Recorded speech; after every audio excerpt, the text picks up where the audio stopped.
Welcome, everybody. This is Ava filling in for John. Welcome to Mertech.com's Daily News Update Extra. We are sharing a video snippet that provides no nonsense, common sense, logic, and truth. I am following this channel and given this video a thumbs up. The link to this video is in the description box below. Please follow Mertech on Rumble.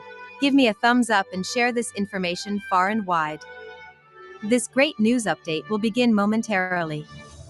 Thank you and may God bless.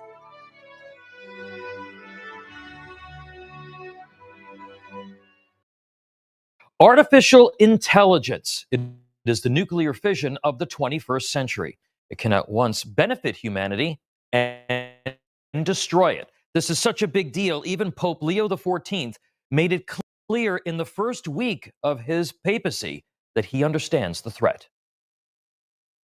In our own day, the Church offers to everyone the treasury of her social teaching in response to another industrial revolution and to developments in the field of artificial intelligence that pose new challenges for the defense of human dignity, justice, and labor. Since the advent of the nuclear age, the world has lived in fear of the bomb, but we quickly and necessarily learned how to harness the destructive power of nuclear fission for the benefit of man. The clear immorality of nuclear holocaust was evident from the beginning, as was the catastrophic environmental damage of uncontrolled nuclear power. Its benefits to the natural environment will ultimately also realized, producing electrical power worldwide without harmful emissions. Like his namesake, who deftly addressed the challenges of industrialization and the rise of Marxism in the late 19th century, the newly elected pontiff faces the challenge of grounding an increasingly mechanical world in the Gospels that bring true freedom and fulfillment. Benedict XVI warned of the perils of relativism and subjective truth, both of which find their ardent advocates in the media, big tech, higher education, and government elites.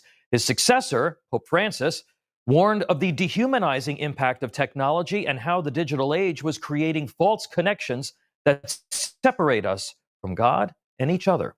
Pope Leo faces a thus far unrestrained threat that is the confluence of these that imperils the very soul of God's kingdom on earth and American freedom. Pope Leo XIII's inspired encyclical, Rerum Novarum, addressed the rights of workers abused by industrialization, but also was clear in its opposition to socialism. It was an attempt to not just define a role for the church in social justice, but also an effort to defend property rights and commerce as indispensable to improving the quality of life on earth. In a subsequent encyclical, he referred to, quote, socialists, communists, or nihilists who, spread all over the world and bound together by the closest ties in a wicked confederacy, openly strive to bring to a head what they have long been planning, the overthrow of a civil society. There can be no doubt that this is an accurate description of our times. The Church and America have long opposed state control of the means of production and the diminishment of private property.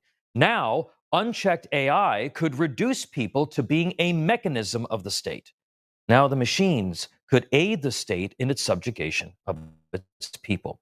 AI certainly can enhance human capacity, but also lead to a deadening of our senses that would make men more pliable, isolated, and therefore controllable.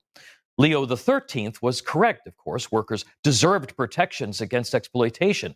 With AI, however, inevitable abuse will lead to unimaginable suffering and constraints on human freedom at the hands of the state. What may start out as a commercial enterprise or a tool of convenience can clearly end up weaponized against humanity. Today, our global community is reeling from sharp decreases in both mental and physical health because of the technology that has made life more convenient. People, particularly the young, are addicted to screens and becoming increasingly lonely and depressed. A growing welfare complex has stunted economic mobility for vulnerable communities. Wages have failed to keep up with the cost of government systems. And the media pushes ideologies that have decreased the importance of biblical truth, faith, and family. The list goes on and on. What started out as social media has become an antisocial force that has caused intense division and anxiety. But nothing will speed the advancement of socialism and communism, both of which undermine human dignity, like the development of AI without legal and moral guardrails. It is a biblical truth that there is dignity in work. Man was meant to toil in the fields of his chosen labor. Advances in AI will eliminate countless millions of jobs up and down the wage scale. And don't be fooled, workers replaced by AI won't just be low-wage warehouse or factory employees. They will be lawyers, doctors, accountants, engineers, and researchers too. Like the Industrial Revolution and later the computer age that made certain jobs obsolete, we should expect some evolution of the job market as a result of new technologies. What makes AI more perilous is the broad applicability of the technology and the potential for disruption in a wide range of industries. Much of our debate today about AI focuses on how it can be used to manipulate information, drive caustic agendas, and decrease human cognitive strength by replacing human intellect.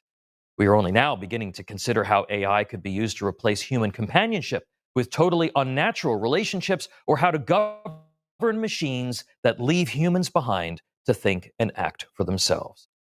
Truly, how far away could we be from a time when a computer is left to make life-altering decisions for our most vulnerable? Our souls are connected to our work in this life. Our freedom from authoritarianism is connected to our ability to provide for ourselves so that we can control our own destinies without the interference of the state. The loss of work and wages through the expansion of AI over the next several decades will strike at the very heart of both of those tenets of spiritual and physical fulfillment. There will be fewer and fewer jobs that a robot cannot do better. What to do about mass unemployment? This is going to be a massive social challenge. I think ultimately we will have to have some kind of universal basic income. I don't think we're going to have a choice. Elon Musk repeated that in Saudi Arabia last week. Other tech titans and left-wing influencers have already also begun clamoring for the need for universal basic income. Universal dependency, folks, will lead to the death of freedom. We cannot accept this future as an inevitability. Most importantly, from Pope Leo XIV's standpoint, AI as a tool of status can push us further and further from God. People struggling to find fulfillment in their work or family life, who are dependent on the state, whose relevance has been replaced by a computer, risk themselves becoming automatons and not perceived as the glorious creations of God deserving freedom or dignity.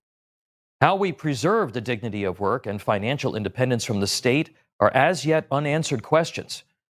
The questions for leaders of all faiths, nations, businesses, and our global community remains: will we listen? Will we act now? Will we follow the Pope's lead to protect human dignity? Information. Truth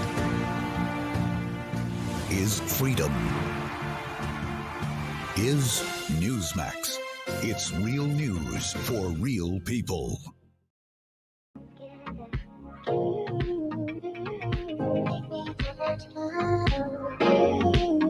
This sponsorship is from Rumble, one that is incredibly important to the survival of the company.